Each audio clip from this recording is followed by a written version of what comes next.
Hello, everyone, and welcome to a Four Lads and Club at 22 Rangers podcast special. Scotty, good to have you on, mate. Good to be back on. Just as well, we've got nothing to talk about in old Rangers land, isn't it? Yeah, I mean, I don't know what we'll speak about tonight, to be completely honest, mate. It's always quiet being a Rangers fan doing Rangers podcasts. And I'll start off the bat by saying it's very strange being on this side of the equation in terms of I have no control, which is very strange for me. As everybody knows, I do pretty much everything for the pod, so it's rather bizarre. But no, delighted to be on, mate. Always delighted to sit and have a chat with you, Stevie.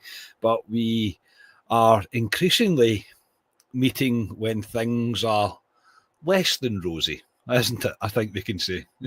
Yeah, I don't think we've ever done a pod together when it's actually been rosy. But do you know what I like? I'm not the only one in a cupboard under my stairs tonight. That's what I like, mate. Yes, mate, I've got demoted to this cupboard after the birth of my little girl, mate. It was never to be used as this. However, we didn't really use it anyway. It was a dumping ground, mate. So I've made a bit of use of it. The only thing is it's ridiculously warm at times in here. But no, I'm sure we'll be fine tonight. You can't beat a cupboard under the stairs, mate. You come in here, close the door, put the headphones in, and delight yourself by talking about Rangers. Instead of talking about Rangers, though, what are you watching on the telly, Stevie? There must be something good. Can we delay? For how long can we delay having to get into things? Mate, so I was just finished watching Stranger Things. I watched it all the way from the start right to the very last, and I wanted to re-educate myself before the new one. And I was going to take it like episode at a time and all that, and I totally binge watched it. So I've watched it in a few weeks and absolutely love it. What about you? What are you doing? The Stranger Things is class, mate. That's absolutely fantastic. I do watch that. What have I been watching recently? Anything really, mate. I'm stuck on watching YouTube things just now. I'm increasingly putting golf things on because I want to take up golf. But she's gave me the ultimatum of it's either golf or Rangers, and I'm like, right now Rangers are not making that a difficult choice. I'm going, hang on. Yeah. It might be better to go and play golf. I'm also in the process of sussing out a little junior golf set for a little man to see if he'll take up golf and if he might like it, to try and get an inroad that way, mate. So, but yeah, I'm watching ridiculous golf channels on YouTube, mate, to be honest. I've not been watching anything. I watched that F1 movie the other night. It was okay. I like F1, like I do. I will watch a bit of F1 from time to time, but I mean, it was okay. It's one of the American cheese fest things, isn't it, really? But yeah, no, apart from that, mate, no, just the usual stuff. Still game on repeat. The US office on repeat. Like, it's just that kind of thing. Anything to take my mind off my real passion in life. Aye, some laugh into it, mate. I remember you saying to me you should do a Rangers podcast. That was a great idea. Sorry, mate. Sorry. Big thanks to Sean Abbott, who's donated to the channel, mate. Thank you very much. Right, okay, so what we're going to do tonight, folks, Scotty and I are going to have a chat about recent goings-on, starting with Russell Martin today, Russell Martin in general, Hamza Igamane, and then we'll kind of look forward to and talk about what we need. We'll probably get as many comments and things on as well as we can. Scotty, let's start off this start to the season. Still unbeaten. On course for 38 points this season. Stealing the jokes from last night, mate. It's not been great. There's no point in trying to sugarcoat it. It's been very underwhelming. Listen, we knew the context of this was going to be huge and that it was such a massive turnaround. We've signed 10 players. We probably still need 5 more. And that's the truth of it. The spine of the team hasn't been tackled yet, in my opinion. There's a whole lot to do, but what do you make of the start of the season? Worse than I thought it was going to be is my honest answer. I think, without going over old ground again, that pretty much everybody said, the majority of Rangers fans, I think, will say as well, none of us were exactly jumping for joy when Russell Martin became the front runner, and we were pre-warned about his style, about how he was going to approach things. He's kind of, you can call it rigidness, or you can call it stubbornness, you can call it whatever way you like, about his philosophy and how he wants to play football. So The bumps in the road haven't been bumps because I don't think there's been a road yet. We briefly found a road, I think, against Pilsen, but we quickly realised that was the wrong road to be on, and we went back to pretty much off-roading, if you like. And yeah, I'm disappointed. I'm frustrated, mate, and I'm bored of it now. I'm getting to the point where I am bored of watching Rangers do the same thing over and over again, like we have been for years. We have made a number of changes, mate. There was always going to be a massive turnaround in terms of recruitment and who we're going to bring in and who we're going to let go, but we have not improved at all. And I would be struggling to pick out a point or pick out an area of the pitch or an aspect of our football, anything that we do that has significantly improved, and you would expect that. The weird thing with Russell Martin as well, there hasn't been a sort of new energy manager. You can't really call it a bounce because of when he came in, but there's been no real little spike in energy in terms of how the players react to it, trying to prove a point, this and that. We've seen some back up and down performances during pre-season, nothing to really set the heather alight, and there's not been that. If I'm going to be honest, mate, and I don't like to be like a hindsight guy, but it's not really felt right, really, since he's came in and it's all started. It's not really felt like this was it. I think we were all very excited by the takeover, and rightly so. I still think the takeover is a great thing for the club. However, the man they've put in charge of the team, the head coach, not the manager. I need to get head coach into my head and stop saying manager, but putting the head coach in, it hasn't had the desired effect that they believed that it would had, in my personal opinion. And without showing all my cards right at the start of the podcast, but I've said it on mine already, I would remove him now because I don't see anything. I don't see anything at all that I can identify with, I can get excited about, I can hang my hat on. So, good night, everybody. Thanks for tuning in. I'll see you all next time. Yeah, I think that to comment a couple of things on that, I'm just looking through our notes and things that I was wanting to say, Scotty, in case you were wondering what I was looking at there. Because the reason I was looking as well is I wanted to see what you'd said today and trying to organise what we were going to be saying and listening to you at the same time as well. And you're talking about not wanting him. I don't think many people wanted Russell Martin. To be honest, he was bottom of everybody's list. It was Ancelotti, it was Gerrard, it was Sean Dyche, it was anyone that wasn't Russell Martin. So I understand that completely. I wouldn't sack him yet. Not, and here's why. And it's not because I'm a fan of what's happening or what's going on. Is it because Steven Gerrard's still on holiday, or like? It's because we've been fanny dazzled by all these technical words that you use when you hit me. No, it's because I think the culture at the football club, I think the dressing room is absolutely rotten, mate. And we'll talk about it in a minute when we talk about Hamza Igamane and stuff like that. I'm not sure that we can continue to keep sacking managers. But ask me on Sunday night how I feel about that. And that's how quickly life changes at Rangers. I don't think he's doing a good enough job. I don't think that we are in any way improving or anything like that. And I understand why anybody would say that. I'm just in a position now where what does it do for us? You know, who do we get in? If we could swap him out for somebody, then most people would probably go aye. But I think this is a difficult thing that I find myself being stuck in. If you don't call for him to be sacked, you're a happy clapper and everything else, right? If you call for him to be sacked, you're asking for a guy to be sacked after 8 weeks. What the hell do you do? Like, you're basically stuck in a position because we have to allow things time. 10 new players in. Things are different. We're trying to get away from what's happened before. That's all right, but they're utterly dog shit to watch. So what do you do? Like, because you've got to try and be patient. You've got to try and allow things to happen and allow it to get time. But the impatience in me is there on Sunday, and I can't see anything. I'm watching I'm watching from the back of the stand. I can see the whole pitch. They look disorganized. They don't know what they're doing. It all looks like it is. And I think to myself, this isn't going to work. It's never going to work. But the other side of my brain is saying to me, you cannot make these decisions after 8 weeks. And that's where it is. And so many people are in the comments on social media, this is hopeless, this guy needs to go. And they're probably all absolutely right. But after 8 weeks. So it's a balance for me. It's like, I understand completely where everybody's coming from, but the other side of it is 8 weeks in. Like, do you understand? Like, I'm caught in a total bind here. And I didn't want him. I spoke about it all summer saying, I don't want his style of football. I don't think it'll work and everything else. But surely after 8 weeks, like, it's like, you've got to at least allow it a chance. But the issue is, as well, is if you keep allowing it a chance and it doesn't ever get better, how bad is it going to actually get?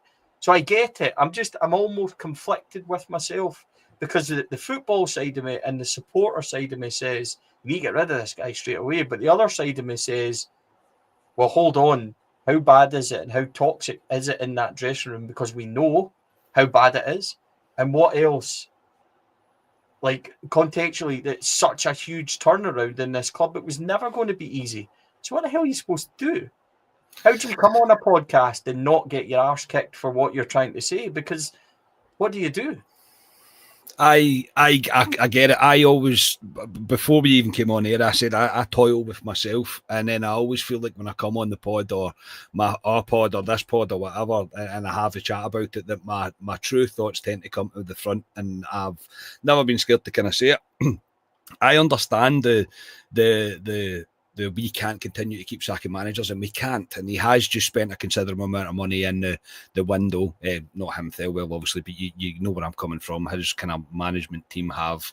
We've spent money in the window. He's brought in these players to play this certain type of football, and I think if I'm being honest, I think the one that I doubled down on too quickly was Gio. Not that I'm saying that Gio was the answer, but I do think obviously the situation surrounding Gio is the one that I think I maybe made my feelings a bit too clear on him, as if my feelings are like make a difference. But you know what I mean? When I got to the point of thinking that, I thought maybe not, or maybe I shouldn't with him. Everybody else I think I've been right with. But with Martin, the biggest problem is, mate, is he had to start strong. He had to, because of the sheer lack of inspiration that it gave the Rangers support, and he hasn't started well. He started pretty poor. There is a massive job in his hands. So I am 100% with you, mate. I hit listening to him tonight. There was points of things that he said tonight where I thought, fair enough. And then there's other bits where I'm going, yeah, but you are just saying things, and you're saying a lot of buzzwords as well.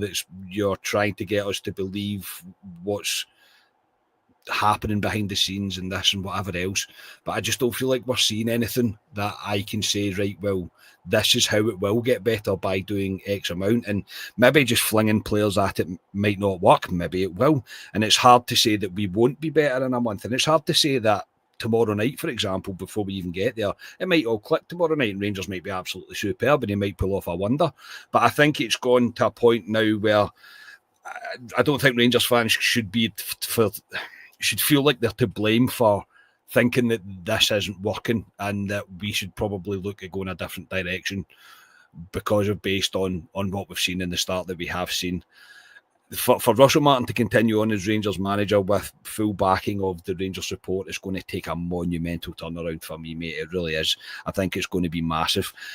So, yeah, I think there is so many different views in order to try and achieve a balanced view, I suppose, about what we do with Russell Martin, whether we stick with him or we move on from him. But I think if we don't win on Sunday, maybe a hard luck story we might get away with. I'm not 100% sure, but if we don't win on Sunday, I just struggle to see how he survives. I really do. I just struggle to see how he can possibly retain any sort of positive belief around the club, around the fans. He said it himself, the club are the lifeblood of the fans are the lifeblood of the club, which we are. But if we get conventionally beat tomorrow night, we get conventionally beaten Sunday, I just don't see how we can continue. That's my honest. Let me ask you another question, and this has been put to me, and I'll ask you this because it's a really difficult one. What if Russell Martin is the man to clear that dressing room of the people that have effectively put other people out of jobs already at this football club? What if he's the man to gut that place? Now that comes with twofold, because it's really difficult. What if everybody then puts in, or Thelwell puts in, aren't good enough, etc.? That's a different argument. But what happens if Russell Martin is finally strong enough to actually be dealing with people like Hamza Igamane, calling him out on Sunday, which I thought at the time was wrong, but 24 hours, the pictures changed really a lot on that. So we'll talk about it. But what happens if he's that guy, and that we might just need to persevere with him because he's that guy to do that, and then bring in somebody new that can go from there? That's another way to look at it. Somebody asked me that on that today, and I couldn't really give an answer, but my answer to that was, you'll get no time, because what ultimately happens on the pitch is what matters, and it's already been judged upon. And with you, it takes a hell of a turnaround to here. And once the fans are where they are, I can't see that going anywhere other than, because I think personally he could go 5, 6, 7 games really, really good, and then have a really bad one, and people will just be like, yeah, I want him out. I told you weeks ago. Yeah. And I don't see that changing. I think you're right. I think when you were reading out just before you said your response to that question, I thought it's time and results based. About if he is the guy, then great. I mean, if you look at the attitude within the club, or from what we've got a wee glimpse at anyway over the last 24 hours or so, there's clearly an issue with some players.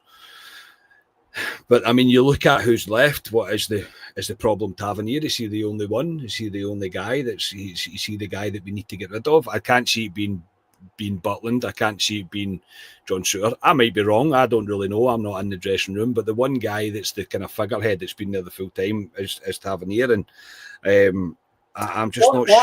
What if it's not, though, mate? Individuals. What if the culture around the football club is an acceptance to being second? Like a draw isn't a big issue and stuff like that. What happens if he's trying to change absolutely everything about the football club? And that's he might be the wrong person to do it, but the next manager is going to have to come in and do the exact same thing.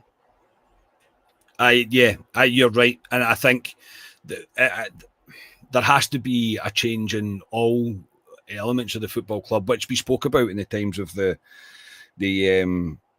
takeover happened. Maybe in all honesty, I feel like it's a counselling session, Stevie. I should get on my chaise longue, mate, and lie back and get my notepad out and take notes on this.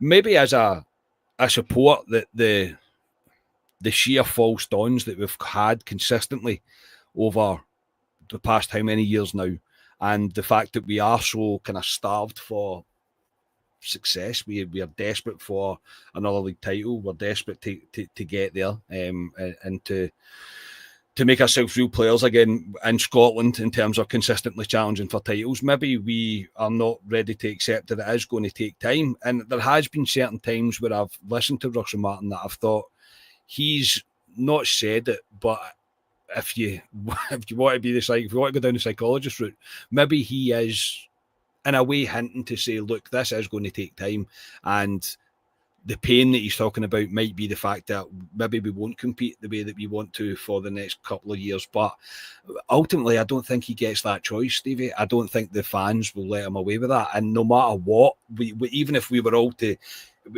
be told that, like, look, see, for the next year, 18 months, it's going to be a proper bollock to sit and watch. It really is. It's going to be hard, but there's so many things trying to change. The majority of the fans would still go, right, we'll get out the club then, get somebody else in to do it again. And that's the problem that he's always going to face. Whether the new owners are going to decide to double down on that and hold steady with Martin and to believe that he's the guy to drive Rangers forward, then that's really up to them, and it'll be them that makes that decision ultimately. The frustration that we feel, I don't think I've been really properly angry, apart from after that third goal the other night against Bruges. I was apocalyptic. I really was after that third goal. But I've not really been angry. I've just been kind of going, that's not going to really happen for me. And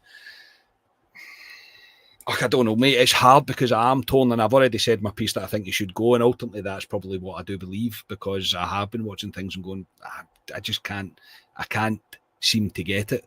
But the the new owners they're going to live and die by this decision. The new owners, I think they're going to live and die whether if they keep Martin on and it works and it's a roaring success, then brilliant, they'll win everybody back, of course they will.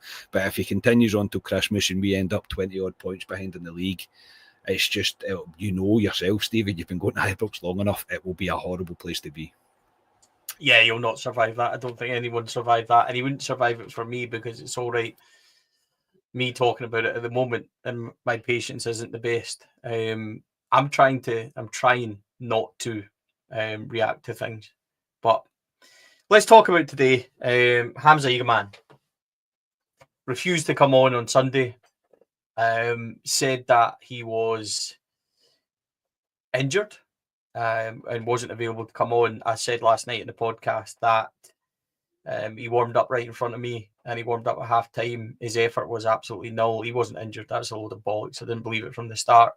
His camp claimed that he was injured. He's been sent for a scan. Sky Sports reported this morning that scan was clear and there was nothing wrong with him. What a shock. Russell Martin has commented tonight and he's said the following: I think we all expect that to come to a close very soon and he won't be our player anymore.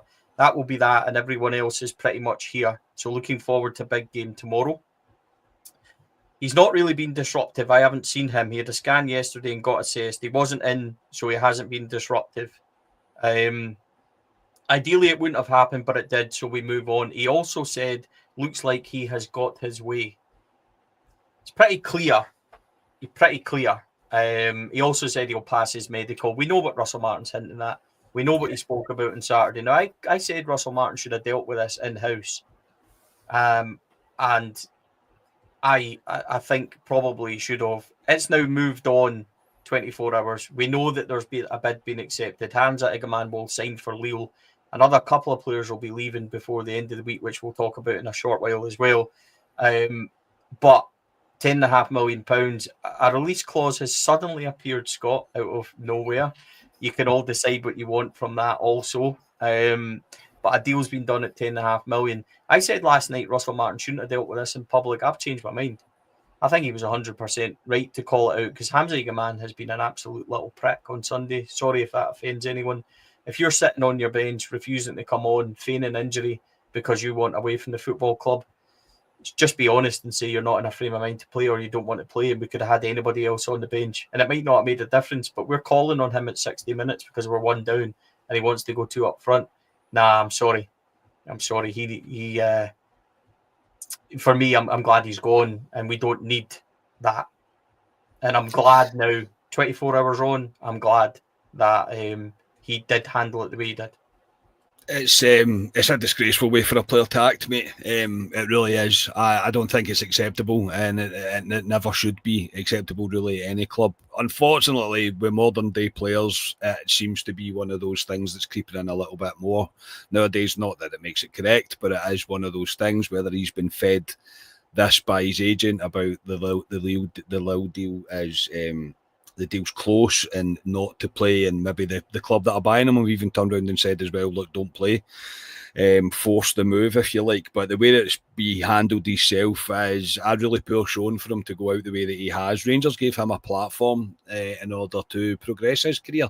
We took the chance on him. We've seen some good bits of him. I don't think he was nearly consistent enough as a player, and he has fell victim a little bit to, in my opinion, of the getting better for not playing because we were desperate to get him back, so he immediately becomes a better player when we're so desperate to get him back in the team.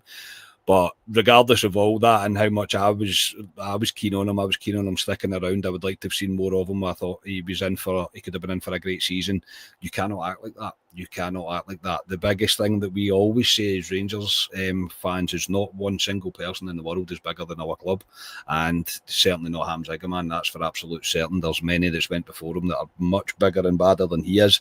But to handle the selfish way that he did, mate, it's disgusting. It's disrespectful to the club. It's disrespectful to the fans, and it's disrespectful to the rest of his teammates. More importantly, I wouldn't want to be playing in a team with a guy that was willing to not come on in a moment of need due to the way that Sunday had went. So the way that Martin handled it, I was the same as you. I thought, what have you done here? I thought it was a moment of madness from him. I thought it was a rush of blood to the head, and he kind of lost his composure and maybe the pressure that he's beginning to feel, which he will be feeling. There'll be an element of pressure there. There's absolutely no doubt there will be. But I did think to myself, whoa, that was a bit.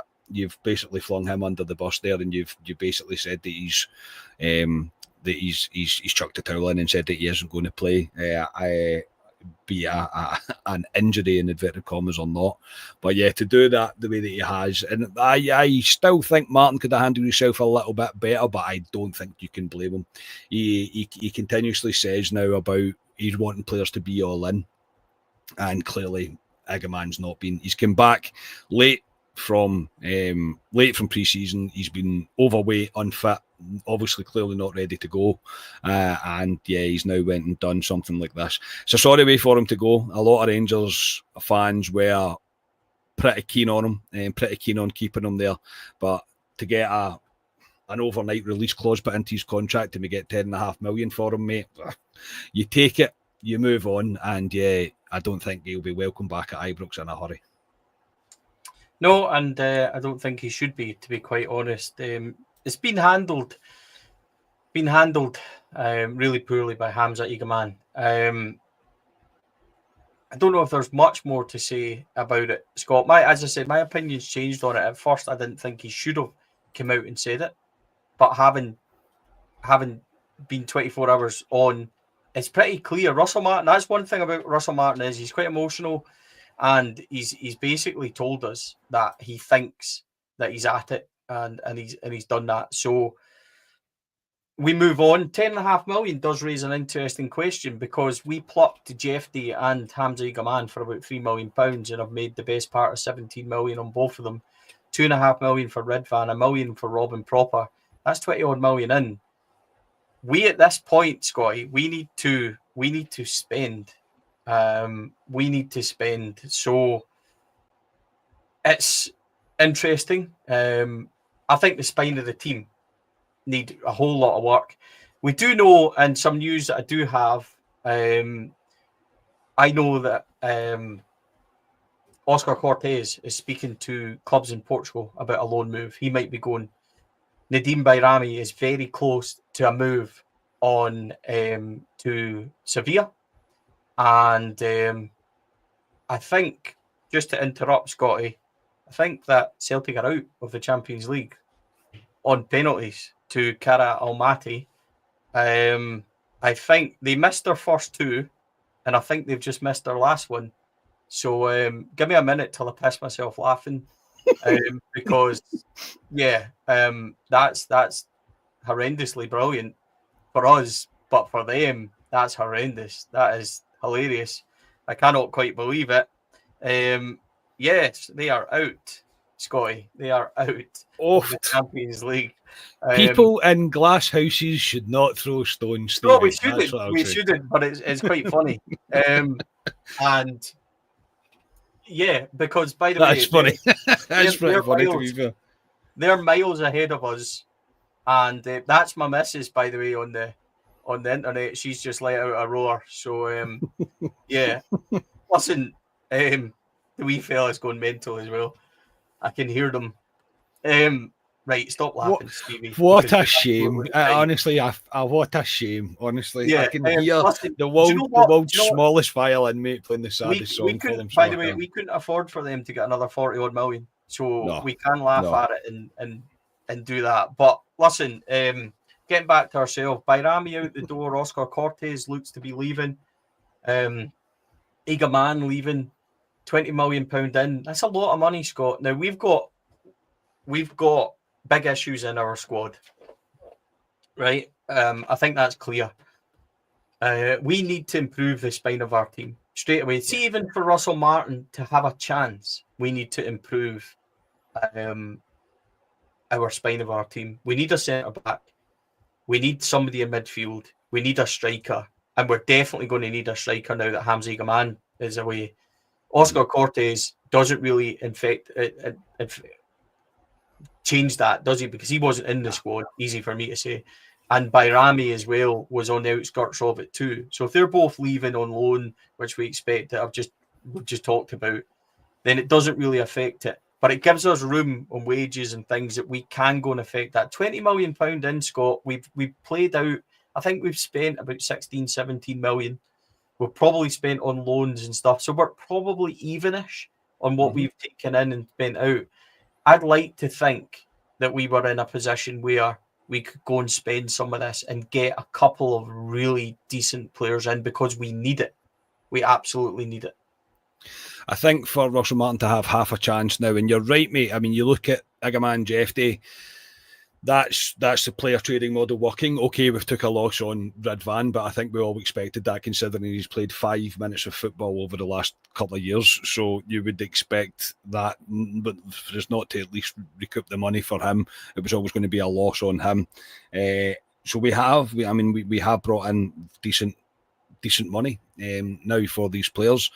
I completely agree. We spoke about it the other night there about the spine of the team. Everybody around about the spine has changed to a certain degree, but you still have Butland, Suter, Raskin or Diomande in the middle, and then it was the front three of either Dessers, Igamane or Danilo. So the spine of the team's the same. Now, I couldn't agree more. We need a quality left centre half, and I'm not here to bash players, but from what I've seen in Fernandes on Sunday, he is not the guy that we should be really hoping to pin our left-sided defender on, a left-sided centre half on. I think we need to go sign a quality left centre half. I think we need to, again, Rothwell looks like he's going backwards really now. I would like another reinforcement in the middle of the pitch. Someone that can dictate play, that's not scared to get on the ball. We are bypassing the midfield far too much under this Russell Martin team, that we're not playing through it. We're playing round and over the top of our midfield. So you would like somebody in there to be a bit of an enforcer. And yeah, there's no doubt now we are probably going to need 1, possibly 2 strikers, with interest obviously still being pretty high in Dessers. There could be another bid come in for him this week. So I think you're looking at least 2 strikers. You're right about Cortez. Again, another signing that's just baffling. I can't believe we spent the amount of money that we have on him. A guy that just clearly nowhere near what we are looking for. But yeah, you would like to think that now the Igamane situation has reared its ugly head and quickly resolved itself, we're going to need to spend money on a quality striker. I don't think there's any real doubt in that. Danilo, I have my opinions on Danilo. I don't think he'll ever be good enough. Dessers is one that I think.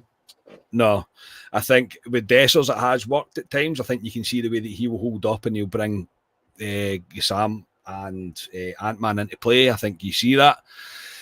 But we still need a prolific goal scorer, really. A guy that's going to be in the right place at the right time. I know that's not cheap to come by, but we've now got that, as you say, we've kind of broke even, mate. And you would like to think we're going to go into the market now. I think if I was to have my pick of 2, it would be a left-sided centre half and a striker for certain. We need a left-sided centre half, don't we? I mean, yeah.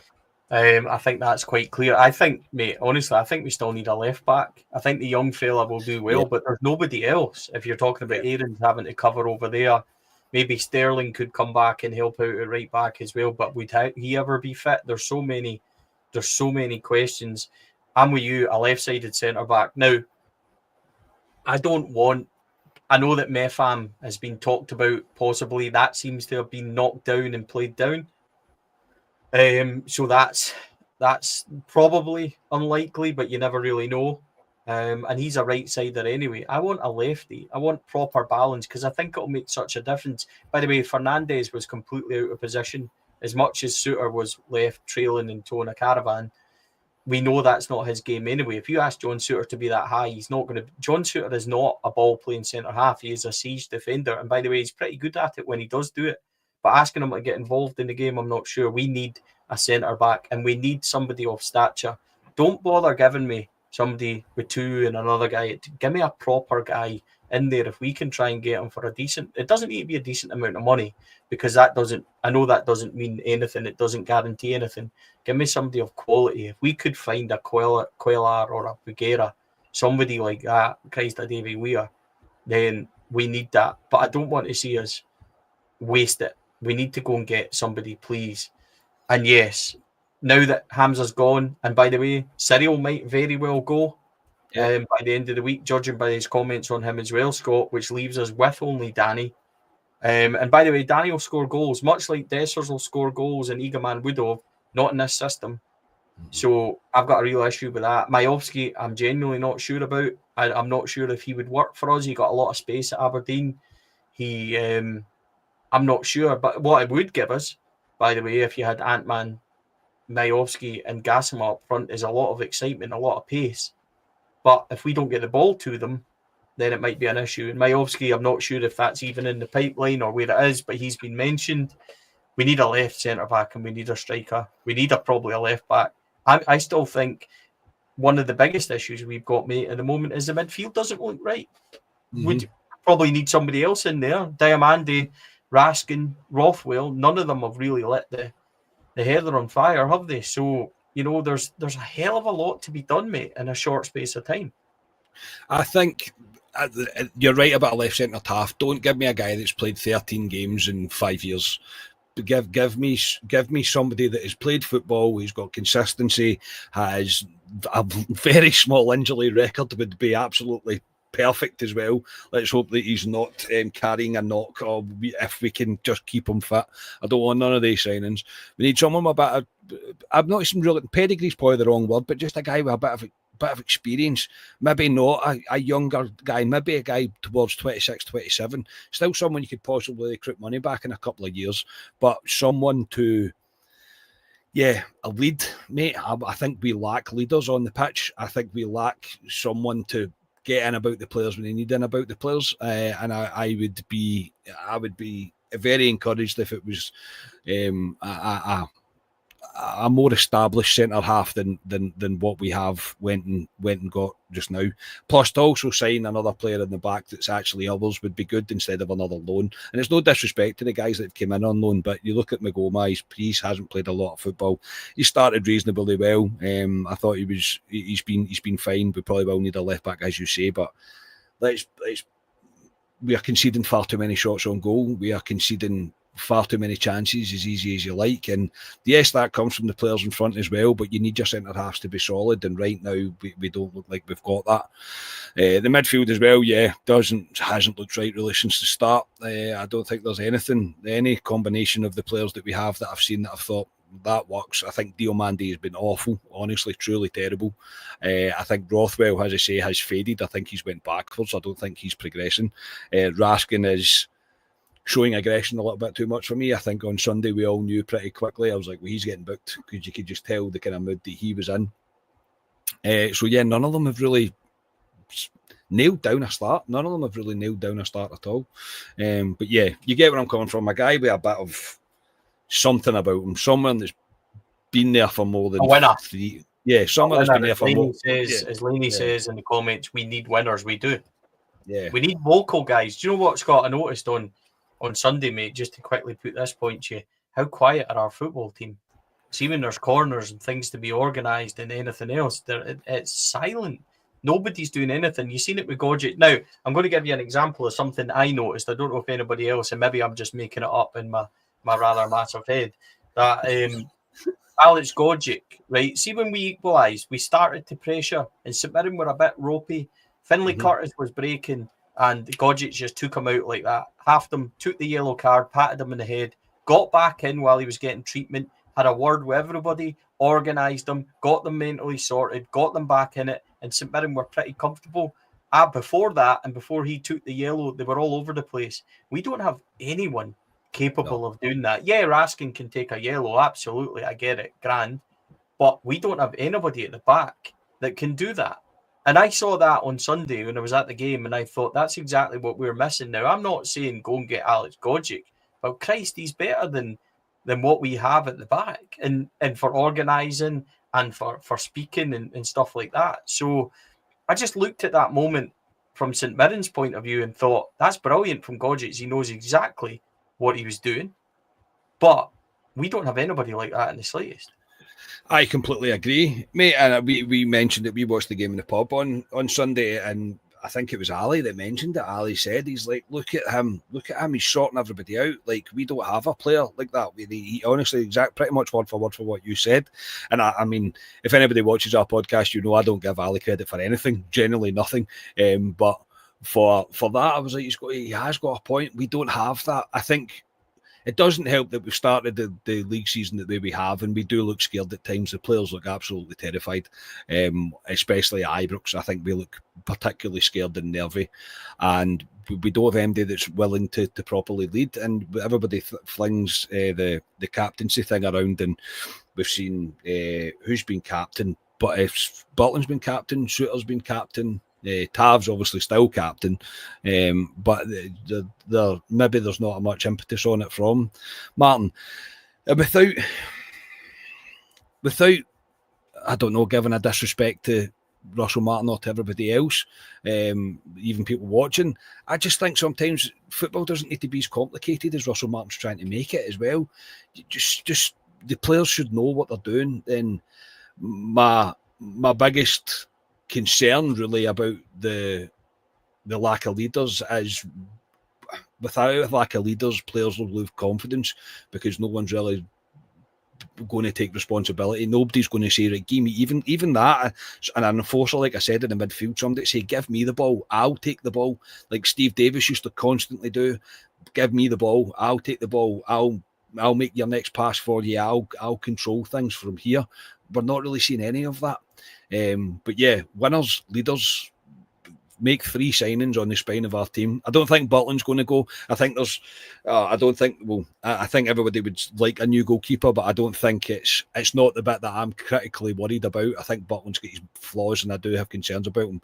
But if you sort out that spine with guys that are leaders, winners, organisers, vocal guys, and we've been quiet for a while, Stevie, as well. So even going back, Rangers are really quiet. We've never been a shouty team. There's never really been somebody on the pitch that's barking orders and sorting the players out. So there's something that's probably needing resolved. I don't think you need to scream at each other, but a bit of communication, lads, and a bit of a G up on each other, and be there when I tell you to be there, kind of thing.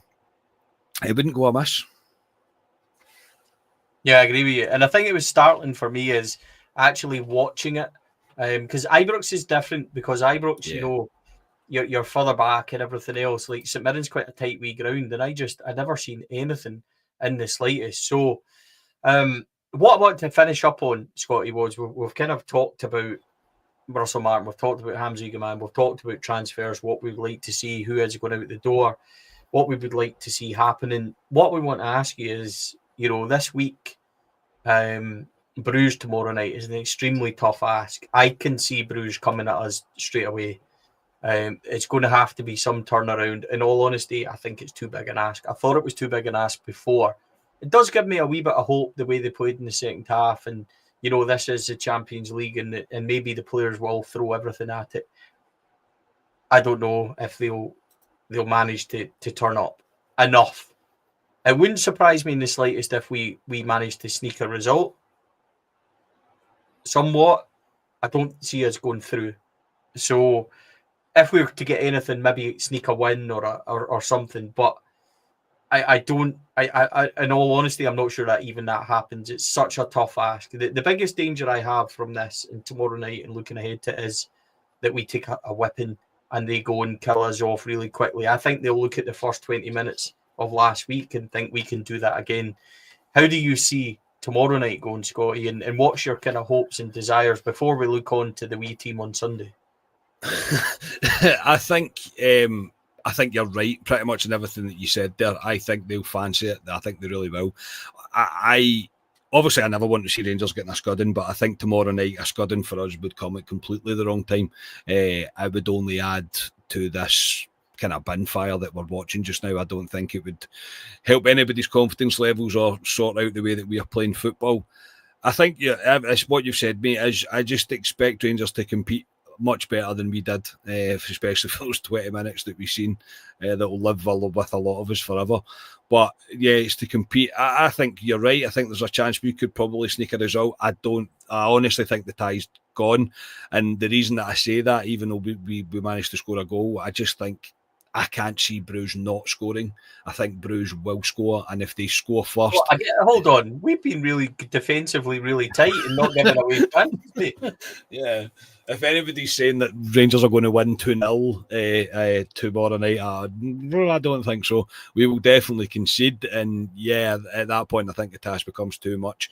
I think, mate, is not damage limitations as such, but use this as your prep for Sunday. Use it as your prep. Get everything that you need to get sorted. Show the levels that you're going to need to show for the rest of the season, not even just for Sunday, for the rest of the season.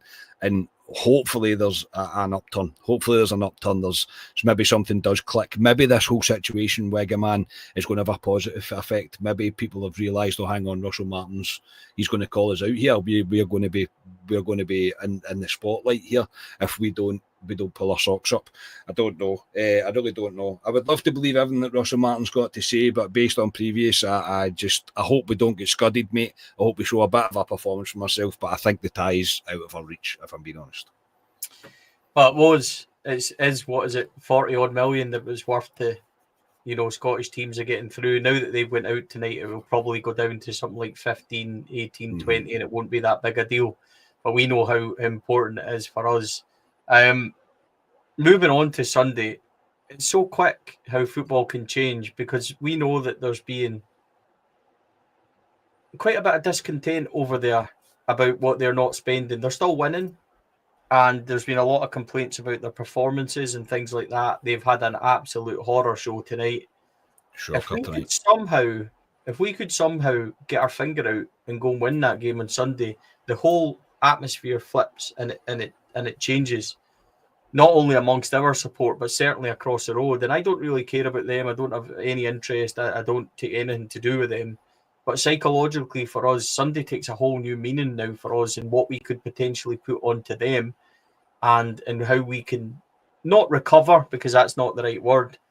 But it's changing the dynamic and changing the feeling of everybody if we could go and somehow get a result on Sunday. I have to say that I'm not confident in terms of how we've been playing. But, if at some point this has got to click, it would be a hell of a nice if it could click now, because the difference that makes on the whole scope of everything, having given what's happened tonight, is huge. I agree.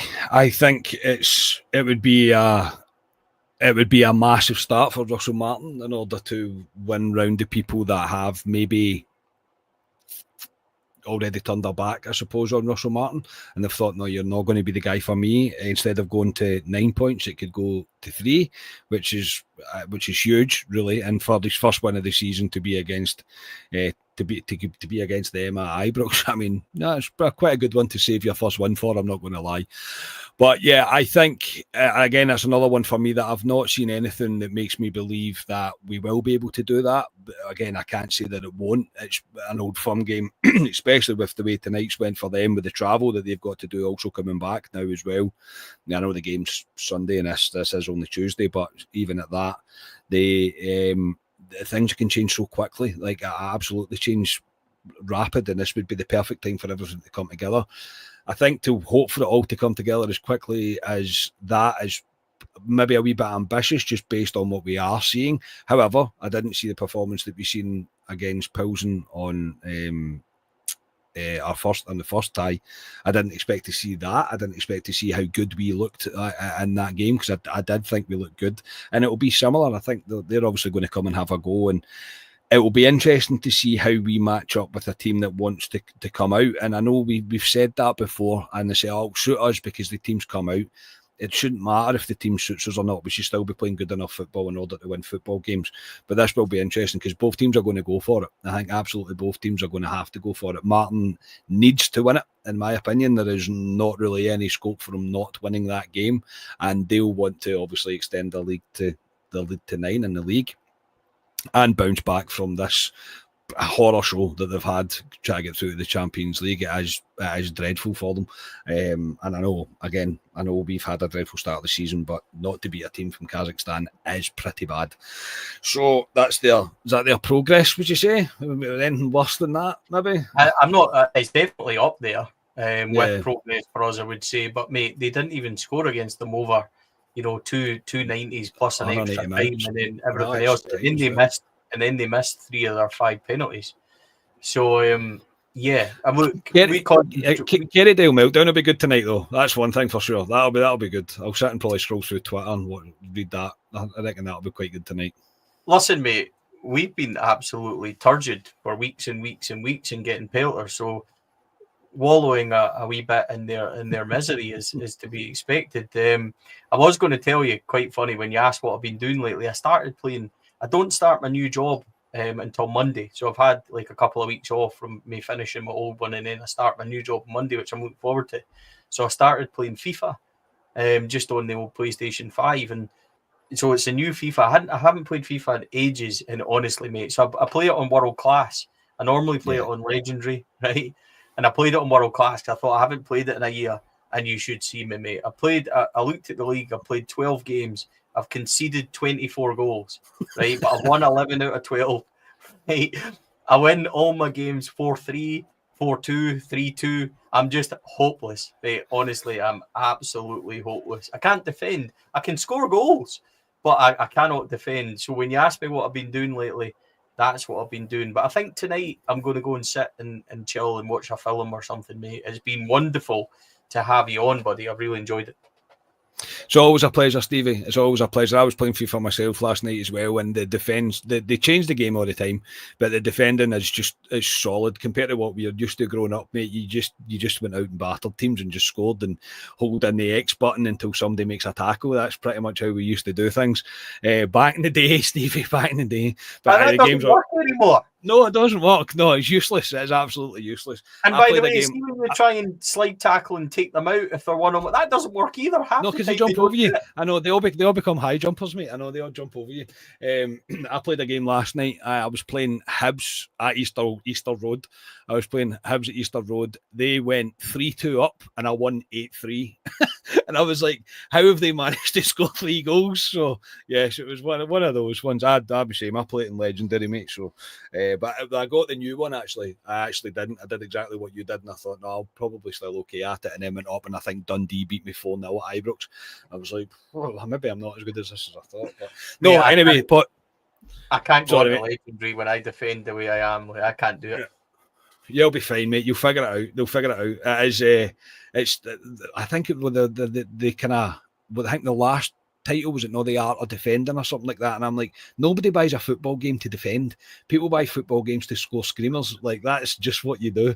So, but anyway, Stevie, tonight, always a pleasure, mate. Generally, it's always great when we do a wee crossover, mate, and meet up. It was nice to be the guest tonight and not be the host. That was quite enjoyable, mate. So a pleasure, mate. Thank you so much for having me on, and congratulations on how well the pod's doing, mate. I'm chuffed for you. Thank you, mate. I appreciate that. Tell us about Club at 22 before we go, because we are on my channel. Next time we'll be on your channel. But how can we find Club at 22? When do you normally go out at and all that kind of stuff? Tell us your... Yeah, thank you, Stevie. So yeah, we are kind of 2 to 3 pods a week due to basically there's only 4 of us just now. I know I said 3. There's 4 of us now because Scotia come back. So, and there's a few potential coming returns. We're basically getting the old band back together. We're getting the old band back together. But we usually do Friday night. We're always live 8 p.m. now. Used to be 6:30, moved to 8 p.m. because I'm a dad now, so I've got to do the dad thing first. So 8 p.m. on a Friday, we'll be live on YouTube. And yeah, we do our reaction after every game, again on YouTube, and sometimes we do midweek ones. But they're usually done one tonight, but me and Stevie decided to get together for a chat, so we'd usually do one on a Tuesday. But yeah, no, it's just me and my pals talking about football. They're just lucky that people want to listen. And yeah, I appreciate it, Stevie, I really do. But yeah, Club at 22, pretty much everywhere. You get audio ones, you get visual ones as well if you want to look at our beautiful faces. Scotia looks a wee bit like Keanu Reeves, in case you haven't watched before, so that's a reason to tune in itself. We will put a link to Club at 22 in the description. As I said, Scott is the only one that's ever... We work together. So Scott goes at 8 o'clock on a Friday, we go at 7, and that's done just so we don't tread on toes. Scott was the only one that's ever came in, and we were the only ones that kind of spoke to each other and tried to organise that. And that's the way it should be, mate. Podcasts, we should all work together and thoroughly believe in that. So it's been great to be back on from that point of view. But we've kept everybody now best part of an hour. I'm really sorry, folks, for the lack of professionalism in the middle when we got that news in, and it kind of threw us off a wee bit as we took a couple of minutes to chuckle and laugh. So apologies about that somewhat, but I hope that nobody judges us for that moment in time. But as for us, you can get Scott on Club at 22. I'll put that in the description. Make sure everybody likes and subscribes. That would be a huge help to everyone. As for us at Four Lads of the Dream, thank you to our sponsors as ever, Rhino Express, Clyde Joinery, Athol Industrial Solutions, CSD Air Conditioning, and our partners Black Rooster and Art of Gold. We've been Scott and Stevie. It's nice to be on with somebody with here. It's been a rather enjoyable evening for me, mate, indeed. But on behalf of us two, we'll see you all again soon, folks. Have a great night. Take care. And well done to Kara Amati on their Champions League qualification. And with that, good night.